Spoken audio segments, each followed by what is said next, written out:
Hello दोस्तों, study hard my YouTube channel में आप सभी लोगों का स्वागत है। दोस्तों, कैसे हैं आप सभी? उम्मीद करता हूं सभी अच्छे होंगे। दोस्तों, तो आज हम नेक्स्ट क्लास लेकर आए हैं जीके की। इसमें भी सभी प्रश्न पूछे हुए हैं परीक्षा में,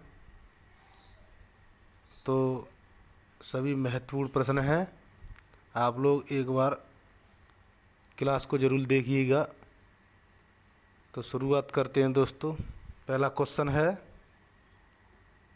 संथाल विद्रोह 1855 से 1856 तक हुआ। इसके नेता कौन थे? चार ऑप्शन दे रखे हैं, इनमें से बताना कौन सा ऑप्शन सही है। तो पहला है कुंवर सिंह, दूसरा है बिरसा मुंडा, तीसरा है नाना साहेब, चौथा है सिद्धू मुर्मू। तो इसमें राइट आंसर है दोस्तों option number D, Sidhu Murmu.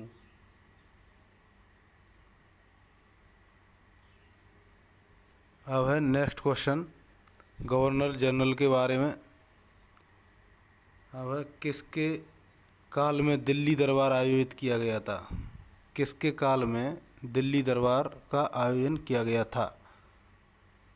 तो चार ऑप्शन दे रखे हैं। पहला है लॉर्ड डफरिन, दूसरा लॉर्ड डलहौजी, तीसरा लॉर्ड मिंटो, चौथा लॉर्ड हार्डिंग। तो इनमें से बताना कौन सा राइट आंसर है। इसमें हमारा राइट आंसर है option number D, Lord Hardinge. Lord Hardinge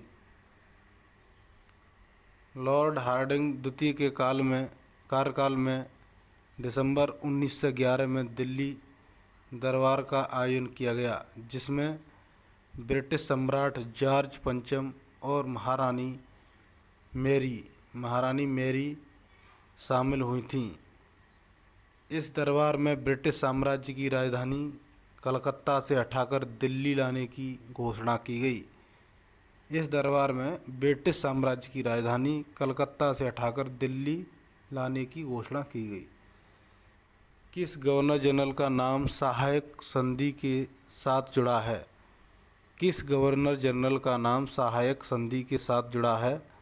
चार ऑप्शन दे रखे हैं। पहला है बेलेजली, दूसरा बेंटिक, तीसरा कॉर्नवालिस, चौथा हेस्टिंग्स।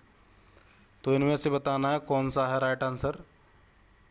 तो इसमें राइट आंसर है ऑप्शन नंबर ए, पहला लॉर्ड बेलेजली।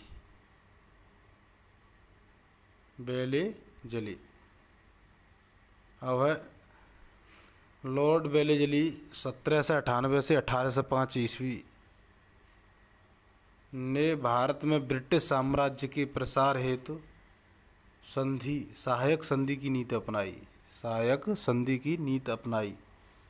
इसको स्वीकार करने वाला प्रथम देसी राजा हैदराबाद का निजाम था। जॉन शोर के बाद बेलेजली बंगाल का गवर्नर जनरल बना था। अब है नेक्स्ट क्वेश्चन। किस वायसराय के दौर में उच्चतम न्यायालय और सदर न्यायालय का उच्च न्यायालय में विलय कर दिया गया? यानी किस वायसराय के दौर में उच्चतम न्यायालय और सदर न्यायालय का उच्चतम न्यायालय में विलय कर दिया गया? चार ऑप्शन दे रखे हैं। पहला है लॉर्ड लॉरेंस, दूसरा लॉर्ड एल्गिन, तीसरा लॉर्ड मेयो, चौथा है लॉर्ड कैनिंग। तो इनमें से बताना कौन सा ऑप्शन सही है। इसमें राइट आंसर है option number B, Lord Elgin.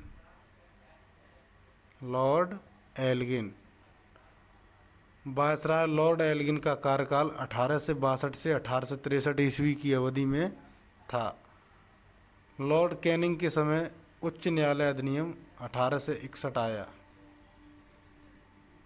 अब बढ़ते हैं नेक्स्ट क्वेश्चन की तरफ।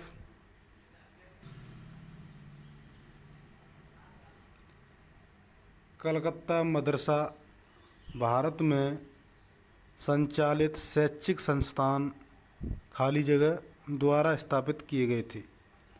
कलकत्ता मदरसा भारत में राज्य संचालित शैक्षिक संस्था खाली जगह द्वारा स्थापित किए गए थे। तो चार ऑप्शन दे रखे हैं। पहला है लॉर्ड विलियम बेंटिक, दूसरा सैयद अहमद खान, तीसरा है लॉर्ड वेलेजली, चौथा है लॉर्ड वारेन हेस्टिंग। तो इसमें हमारा राइट आंसर बताना कौन सा है। इसमें राइट आंसर होगा option number D, Lord Warren Hasting. Lord Warren Hasting. Calcutta मदरसा की स्थापना लॉर्ड वारेन हेस्टिंग ने किया था। यह राज्य द्वारा संचालित शैक्षिक संस्था था। अब है नेक्स्ट क्वेश्चन। जब भारत सरकार अधिनियम 1935 अधिनियमित किया गया था, तब भारत का वायसराय कौन था। जब भारत सरकार अधिनियम 1935 अधिनियमित किया गया था, तब भारत का वायसराय कौन था। तो चार ऑप्शन दे रखे हैं। पहला लॉर्ड वेलेजली, दूसरा लॉर्ड बोवेल, तीसरा लॉर्ड रीडिंग, चौथा ऑप्शन है लॉर्ड विलिंगडन। तो इसमें से राइट आंसर हो जाएगा दोस्तों चौथा, option number D, Lord Willingdon. Lord Willingdon.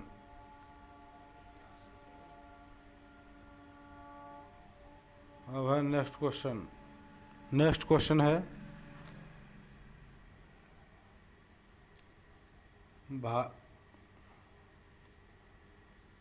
Bharat के लिए अनिर्दिष्ट भविष्य में स्वतंत्र उपनिवेश के अस्पष्ट प्रस्ताव की घोषणा किसने की थी। भारत के लिए अनिर्दिष्ट भविष्य में स्वतंत्र उपनिवेश के अस्पष्ट प्रस्ताव की घोषणा किसने की थी। तो चार ऑप्शन दे रखे हैं। पहला है लॉर्ड रीडिंग, पहला ऑप्शन है लॉर्ड रीडिंग, दूसरा लॉर्ड विलिंगडन, तीसरा लॉर्ड इरविन, चौथा है विस्काउंट बावेल। तो इसमें से बताना है कौन सा राइट आंसर है। इसमें राइट आंसर है option number C, Lord Irwin.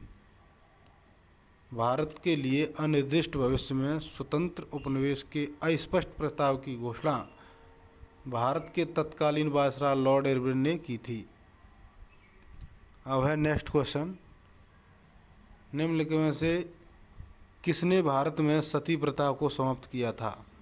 सती प्रथा को किसने समाप्त किया था भारत में। तो चार ऑप्शन दे रखे हैं। पहला है वेलेजली, दूसरा विलियम बेटिंक, तीसरा डलहौजी, चौथा कर्जन। तो इसका राइट आंसर हो जाएगा option number B, Lord William Bentinck, यानी विलियम बेटिंक।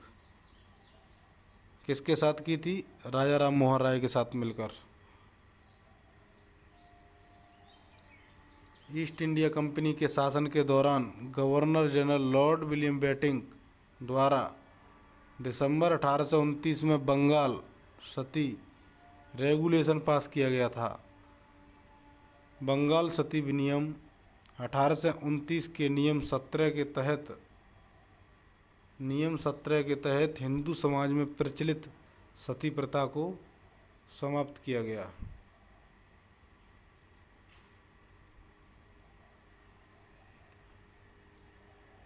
अब है नेक्स्ट क्वेश्चन। सती प्रथा को किस वर्ष में अवैध घोषित किया गया। सती प्रथा को किस वर्ष में अवैध घोषित किया गया। चार ऑप्शन दे रखे हैं। पहला है 1834, दूसरा 1829, तीसरा 1729, चौथा 1727। तो इसमें राइट आंसर होगा ऑप्शन नंबर बी, 1829 में।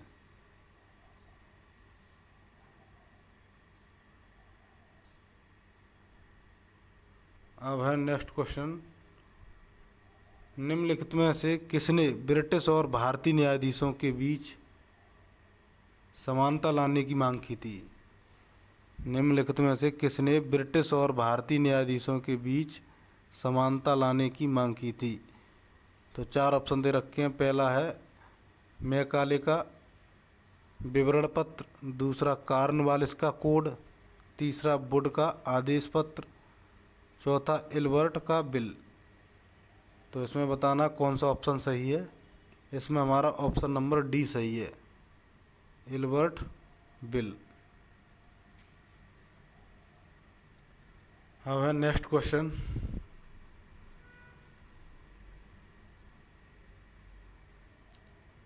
भारत में पहली रेलवे लाइन का परिचालन किस वर्ष में किया गया था। भारत में पहली रेलवे लाइन का परिचालन किस वर्ष किया गया था?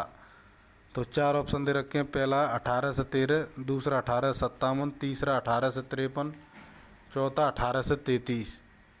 तो इसमें बताना कौन सा ऑप्शन सही है। इसमें ऑप्शन नंबर सी सही है। 1853 में पहली रेलवे लाइन का परिचालन किया गया था जो मुंबई से ठाणे तक थी। अब है नेक्स्ट क्वेश्चन, बंगाल विभाजन 1905 के दौरान भारत के वायसराय कौन थे? बंगाल विभाजन 1905 के दौरान भारत के वायसराय कौन थे? तो 4 ऑप्शन दे रखे हैं। पहला लॉर्ड मेयो, दूसरा लॉर्ड कर्जन, तीसरा लॉर्ड मिंटो, चौथा लॉर्ड माउंटबेटन। तो इसमें बताना कौन सा ऑप्शन सही है। इसमें हमारा राइट ऑप्शन है option number B. Lord Curzon के समय में बंगाल विभाजन हुआ था 1905 में।